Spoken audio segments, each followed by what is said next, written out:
மாங்காய் சீசன் ஆரம்பிச்சிருச்சு இல்லைங்க, அதனால மாங்காய் ஊறுகாய் போட்டு வச்சிடலாம் அப்படின்னு சொல்லிட்டு மாங்காயெல்லாம் எடுத்து பொடியாக கட் பண்ணி வச்சுட்டேன்.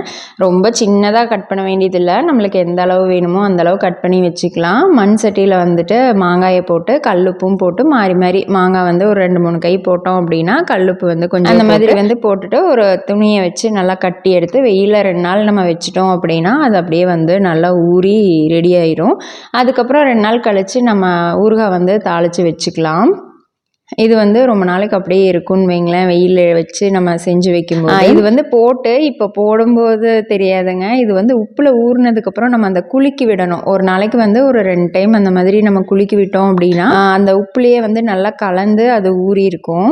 அந்த கலக்கி விடும்போது வந்து அந்த ஊறுகாய் அந்த மாங்காய் எடுத்து சாப்பிடும்போது அவ்வளோ நல்லா இருக்குங்க. உப்பில் ஊறி இருந்தது. உப்பு கொஞ்சம் அதிகமாக போட்டுட்டோம் அப்படின்னா கொஞ்சம் நல்லாயிருக்கும். ரொம்ப அதிகமாகவும் வேண்டியதில்லை, ஓரளவு நம்ம நார்மலாக போடுறத விட கொஞ்சம் அதிகமாக போட்டு நம்ம வந்து குலுக்கி விட்டுட்டு இருக்கணும். இந்த மாதிரி வந்து ஒரு துணியை வச்சு கட்டி விட்டுட்டு 2 நாள் வச்சு வெயிலில் வச்சு எடுத்துட்டு அதுக்கப்புறம் வெந்தயம் கடுகெல்லாம் வந்து வறுத்து போட்டு ஊறுகாய் வந்து தாளித்து ரெடி பண்ணிக்கணும்.